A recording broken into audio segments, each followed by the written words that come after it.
है JEE main 2025 का परिणाम घोषित हो गया है। राजस्थान से सबसे अधिक टॉपर्स हैं। कोटा के ओम प्रकाश को मिली है ऑल इंडिया रैंक 1। राजस्थान से सर्वाधिक 100 एनटीए स्कोर के 7 स्टूडेंट्स हैं। तो ये बड़ी खबर इस वक्त आपको हम दे रहे हैं। देखिए, जेईई मेन 2025 का परिणाम आ चुका है, रिजल्ट आ चुका है, जिसमें राजस्थान से सबसे ज्यादा टॉपर्स हैं और कोटा के ओम प्रकाश को इस दौरान ऑल इंडिया रैंक 1 मिली है। और अगर बात करें, क्योंकि शिक्षा की नगरी कोटा में जेईई मेन की परीक्षा का परिणाम जो है कोटा के लिए काफी अच्छा रहा है। यहां पर ओम प्रकाश हैं जिन्हें ऑल इंडिया रैंक 1 मिली है।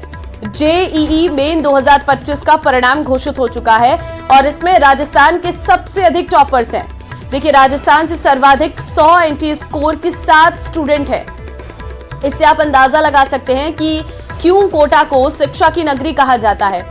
कोटा में लगातार जो कोचिंग संस्थान हैं, उनकी कड़ी मेहनत, वहां पर जो टीचर्स हैं उनकी कड़ी मेहनत और स्टूडेंट्स की अपनी मेहनत, इन सब का गठजोड़ कहीं ना कहीं रिजल्ट बताता है। और यहाँ पर एलएन का ये स्टूडेंट है जो तस्वीरों से नजर आ रहा है, ओम प्रकाश। बताया जा रहा है कि ओम प्रकाश को ऑल इंडिया 1 रैंक मिली है। हिमांशु हमारे संवाददाता हैं फोन लाइन पे। हिमांशु, देखिए, जेईई मेन 2025 का रिजल्ट तो आ गया है, लेकिन कोटा के लिए ये बहुत अच्छी खबर है कि बहुत अधिक टॉपर्स वहां से है।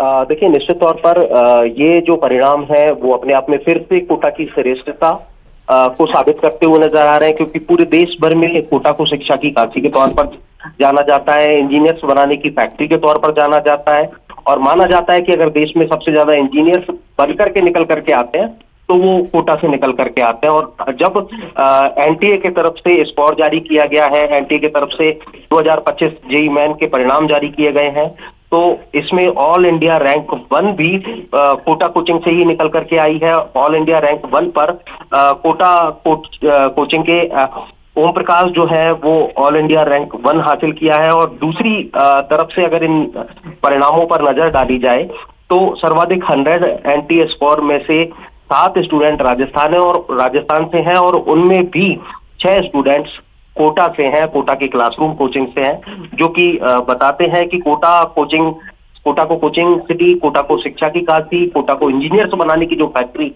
कहा जाता है वो ऐसे ही नहीं कहा जाता। जब भी परिणाम आते हैं, उन परिणामों के साथ में कोटा की श्रेष्ठता, कोटा के परिणाम कोटा को आगे लेकर के आते हैं, कोटा को देश भर में सबसे अलग बनाते हैं और फिर यही ये परिणाम है जो यहाँ पर बता रहे हैं। इसके अलावा आपको बता दें कि पश्चिम बंगाल से नतीजों में 2, महाराष्ट्र से 3, कर्नाटका से 1, तेलंगाना से 3, गुजरात से 2 और दिल्ली के 2, उत्तर प्रदेश से 3, आंध्र प्रदेश से 1। इस तरह से 100 परसेंटाइल में इन स्टूडेंट्स ने अपनी जगह बनाई है। महत्वपूर्ण बात कोटा के लिहाज से यही कि जब एनटीए के परिणाम जारी हुए हैं तो इसमें ओम प्रकाश बेहरा ने ऑल इंडिया रैंक 1 हासिल की है और निश्चित तौर पर कोटा के लिहाज से ये बेहद बड़ा परिणाम है। कोटा के लिहाज से कहा जा सकता है कि जब एनटीए की तरफ से स्कोर जारी किया गया है तो इन परिणाम में all India rank 1 coaching city Kota से है। और फिलहाल कहा जा सकता है कि अब से कुछ देर बाद हमारी कोशिश होगी कि ओम प्रकाश को सीधा हम कनेक्ट करेंगे, सीधा उससे बातचीत करेंगे और बातचीत करने के साथ में जानेंगे कि आखिर इतने बड़े अचीवमेंट के साथ में क्या एम लेकर के चला था, क्या टारगेट सेट किया था और जिसके बाद इतने बड़े परिणाम के बाद में जो है उसके आगे के जो गोल्स हैं वो क्या है। तो टॉपर से भी हमारी कोशिश होगी कि हम बातचीत करेंगे, लेकिन निश्चित तौर पर ये बेहद महत्वपूर्ण। आपको बता दें कि दोनों सेशन में मिलाकर के 15,39,848 यूनिक कैंडिडेट पंजीकृत इस पूरे परिणाम में हुए थे, जिनमें से 14,75,103 विद्यार्थियों ने परीक्षा दी और 7,75,383 विद्यार्थी ऐसे रहे थे जिन्होंने दोनों सेशंस में परीक्षा दी थी। तो कुल परीक्षा देने वाले जो विद्यार्थी थे 9,73,784 थे और जिनमें से 5,01,319 ने ये दूसरे सेशन में परीक्षा दी थी और इनको लेकर के ये परिणाम जारी किया है। यानी कि फिगर लाखों में है और लाखों में से जो स्कोर निकल करके आया है या एनटी की तरफ से जो रैंक 1 जारी की गई है उस पर कब्जा किया है ओम प्रकाश बेहरा ने।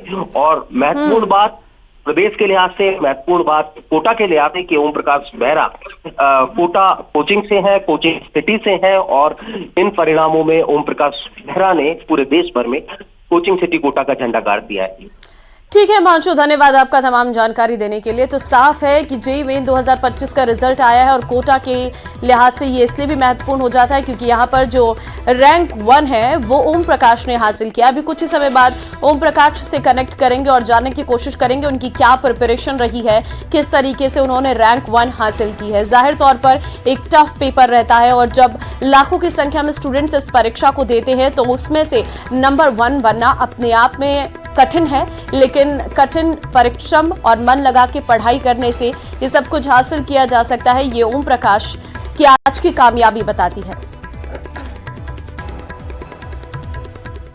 उदयपुर की कियाना परिहार ने ग्रीस में आयोजित प्रतिष्ठित विश्व बिल्ड्स शतरंज चैंपियनशिप में कांस्य पदक जीतकर इतिहास रच दिया है। वो राजस्थान की पहली खिलाड़ी है जिन्होंने विश्व स्तरीय शतरंज टूर्नामेंट में कोई पदक जीता है। कियाना का टूर्नामेंट में प्रदर्शन उल्लेखनीय था। उन्होंने दुनिया के सबसे मजबूत प्रतिद्वंदियों के खिलाफ 11 में से 9 अंक हासिल किए। उनकी प्रभावशाली जीतों ने खेल में उनकी महारत का प्रदर्शन किया और उन्हें विश्व स्तर पर शीर्ष युवा शतरंज खिलाड़ियों में से एक के रूप में स्थापित किया। आपको बता दें कि उदयपुर की कक्षा 5 की छात्रा कियाना ने अपने प्रभावशाली प्रदर्शन से शतरंज की दुनिया में अपनी विशेष पहचान बनाई है। ब्रॉन्ज मेडल पैनार कियाना फ्रॉम इंडिया।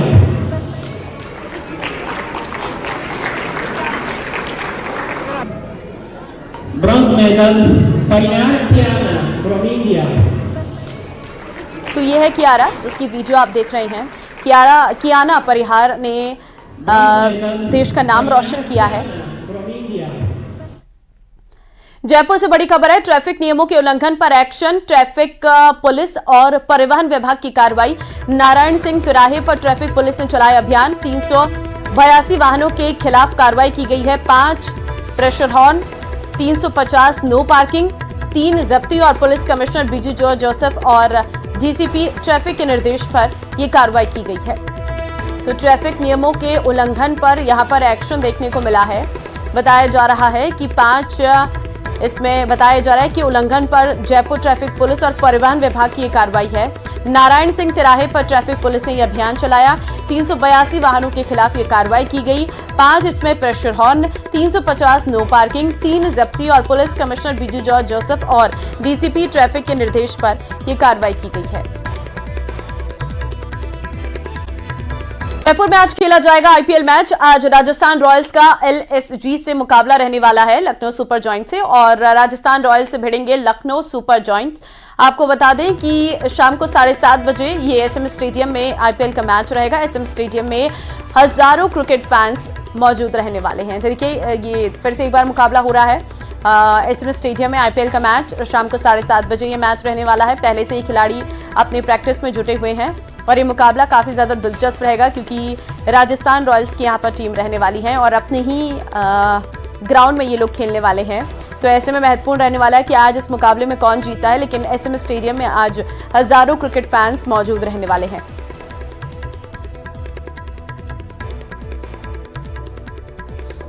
तो देखिए राजस्थान रॉयल्स से भिड़ेंगे आज लखनऊ सुपर जॉइंट्स। शाम 7:30 बजे ये मुकाबला रहेगा। कहते हैं मोहब्बत और जंग में सब जायज होता है, फिर चोरी कौन सी बड़ी बात है। बारां जिले में एक शादीशुदा प्रेमिका ने प्रेमी की आर्थिक मदद के मकसद से अपनी सास के सारे कीमती गहने चोरी कर उसे दे दिए। करीब 6 महीने तक पुलिस घर में ही इस पूरे मामले के लिए काम करती रही, लेकिन आखिर में जब वारदात से पर्दा उठा तो विलेन घर की बहू ही निकली। ये रिपोर्ट देखिए।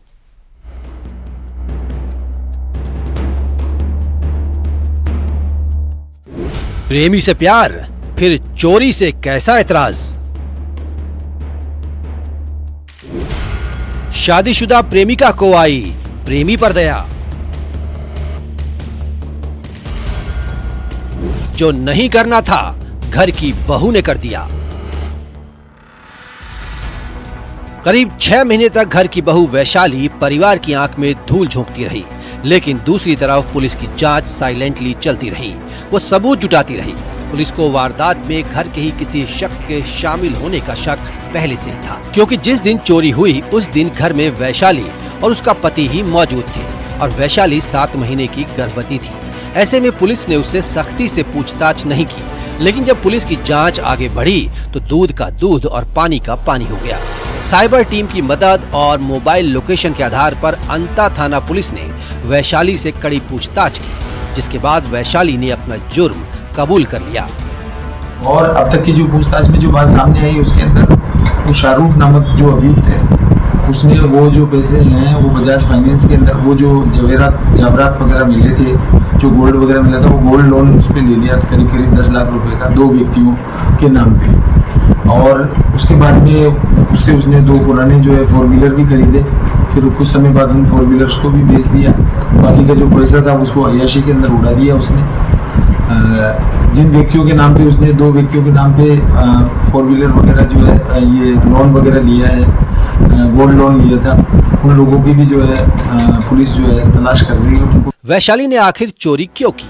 अब तक की जांच में ये बात सामने आई है कि वैशाली ने प्रेमी शाहरुख के लिए अपनी सास के 30 लाख रुपए के जेवर चोरी किए। दरअसल वैशाली अपने प्रेमी की खराब आर्थिक हालत देख नहीं पा रही थी। वो चाहती थी कि शाहरुख कोई काम शुरू करे और इसी इरादे से उसने चोरी की योजना बनाई। वारदात के दिन शाहरुख वैशाली के घर पहुंचा, जहां पर उसने अपनी सास के करीब 30 लाख रुपए कीमत के सोने चांदी के गहने पोटली में बांधकर उसे दे दिए। 12 में हैरत में डाल देने वाली चोरी की वारदात सामने आई है। यहां बहू ने अपने प्रेमी के साथ मिलकर सास के ही 30 लाख कीमत के जेवर चुरा डाले। मामला अंता थाना क्षेत्र के पलायथा का है, जहां 6 माह पूर्व पीड़ित ने अंता थाने में चोरी की वारदात की रिपोर्ट दी थी। मामले में पुलिस ने पड़ताल करते हुए वैशाली और उसके प्रेमी शाहरुख उर्फ फतरू को गिरफ्तार कर लिया है। ये पूरा मामला 6 महीने पुराना है, जब नवीन लक्ष्यकार ने अंता थाने में चोरी की रिपोर्ट दर्ज कराई थी, जिसमें उसने अपनी मां के गहने चोरी होने की शिकायत की थी।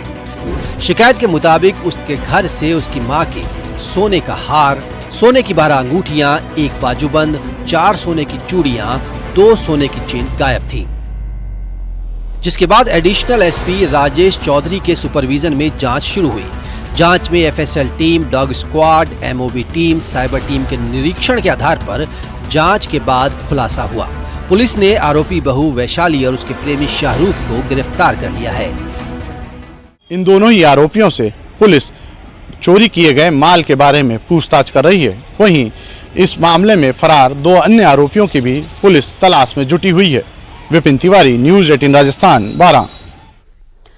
और चलिए अब आपको मौसम से जुड़ा बड़ा अपडेट देंगे। प्रदेश में आज हीट वेव का असर रहेगा। धूल भरी आंधी चलने की भी संभावना है। जोधपुर, बीकानेर और कोटा संभाग में हीट वेव की संभावना है। 20 अप्रैल से राज्य में हीट वेव से राहत मिलने की भी संभावना जताई गई है।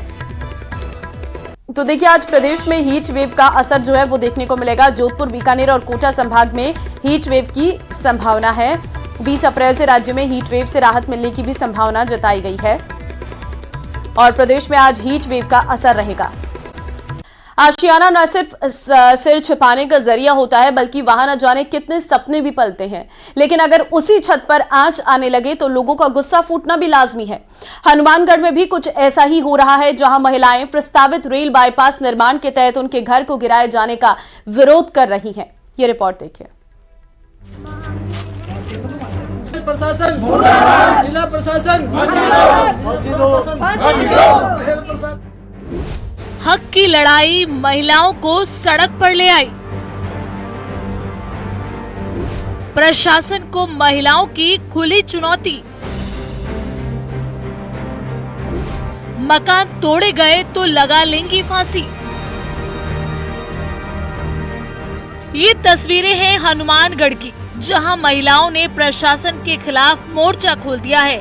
साफ शब्दों में ऐलान कर दिया है कि अगर उनके घरों को तोड़ा गया तो वो फांसी लगा लेंगी। इसी कड़ी में सांकेतिक रूप से गले में फंदा डालकर उन्होंने विरोध जाहिर किया। आशियाना उजड़ने का खौफ उनके चेहरे पर साफ नजर आ रहा है।